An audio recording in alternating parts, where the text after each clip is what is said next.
मुजफ्फरगढ़ के इलाके सनावा के करीब तेज रफ्तार वैगन ट्रैक्टर ट्रॉली से टकराने के बाद दुकान में जा घुसी।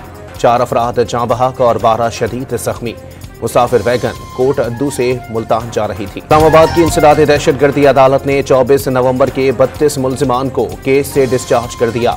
रात गए जेहलम की जेल से अदालत पेश करने पर जज का इजहार बरहमी, तमाम मुल्जिमान की हथकड़ियां खुलवा दी। दोबारा गिरफ्तार किया तो पुलिस को हथकड़ियां लगा दूंगा। जज अबू अल हसनात जुल्करनैन का इंतबा। बानी पीटीआई और बुशरा बीपी पर डी चौक एहतजाज के दौरान 3 रेंजर्स एहलकारों की शहादत के मंसूबे का इल्जाम।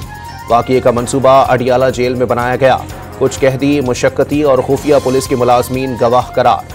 सील FIR का मतन सामने आ गया। पीटीआई का एक बार फिर मुज़ाकरात के रास्ते से तहरीक की जानिब वापसी का इशारा। बातचीत की भीख मांगने का तासुर देना दुरुस्त नहीं।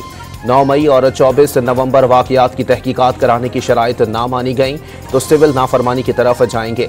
Opposition leader Umar Ayub, barrister Ali Zafar और शेर अफजल मरवत का इंतबा। वज़ीर आज़म की हिदायत पर पाकिस्तानी वफ़द की अमरीकी जेल में डॉक्टर आफिया सिद्दीकी से 3 घंटे तवील मुलाकात। आफिया सिद्दीकी का अपनी रिहाई के लिए हुकूमत पाकिस्तान से कोशिशें तेज़ करने का मुतालबा। पाकिस्तानी वफ़द की अमरीकी कांग्रेस और महकमा खारजा के हुकाम से भी मुलाकातें। उम्मीद है जो बाइडन ओहदे से सुबुकदोश होने से कबल डॉक्टर आफिया की बकिया सजा माफ कर देंगे।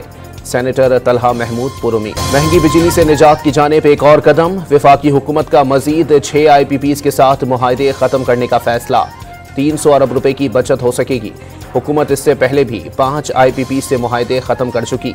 411 अरब रुपए की बचत का तखमीना लगाया गया। वजारत तवानाई ने बिजली की कीमत में 2 से 4 रुपए फी यूनिट कमी का इम्कान जाहिर किया था। वज़ीर आज़म ने बिजली के नर्ख मजीद कम करने और पैदावारी मनसूबों पर अमल तेज करने की हिदायत कर दी। कम बिजली पैदा करने वाले फरसूदा बिजली घरों को फौरन बंद करने और शमसी तवानाई पर मुंतकिली का हुक्म।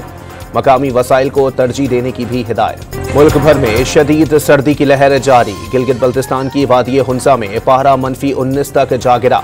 साइबेरिया से चलने वाली हवाओं से कोयटा समेत बलोचिस्तान के बेशतर इजला में कड़ाके की ठंड।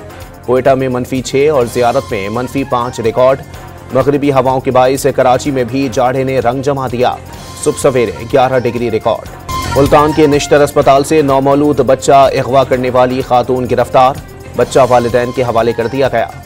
गाजा में इसराइली फौज की दहशतगर्दी जारी। मजीद 40 फ़लस्तीनी शहीद हो गए। खुराक फराहम करने वाले ट्रकों पर भी हमले। 9 इमदादी कारकुन जान गंवा बैठे। इसराइली फौज की दमिश्क में राहत भर बमबारी। फौजी तंसीबात को निशाना बनाया गया।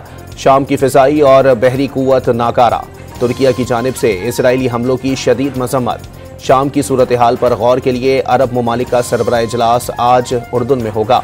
बशार अल असद हुकूमत के खात्मे के बाद दमिश्क की उम्वी मस्जिद में नमाज जुम्मा का पहला इज्तिमा।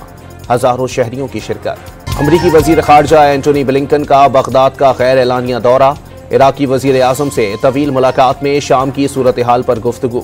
दाइश के खात्मे के लिए इक़दामात पर जोर। दूसरे T20 में बैटर्स की मेहनत रायगां। जनूबी अफ्रीका के हेंड्रिक्स के हाथों बॉलर्स की खूब पिटाई। 63 गेंदों पर 117 रन बना डाले। 207 रन का पाकिस्तानी हदफ। 3 विकेटों पर उबूर। सीरीज में 2-0 की फैसला कुन बरतरी हासिल। और चैंपियंस ट्रॉफी पर भारतीय हठधर्मी और ढिठाई किसी काम न आई। ICC ने पाकिस्तान का फ्यूजन हाइब्रिड मॉडल कबूल कर लिया। भारतीय क्रिकेट टीम चैंपियंस ट्रॉफी के मैचेस दुबई में खेलेगी। पाकिस्तान T20 वर्ल्ड कप के तमाम मैचेस श्रीलंका में खेलेगा। इवेंट के हतमी शेड्यूल का ऐलान आज किया जाएगा।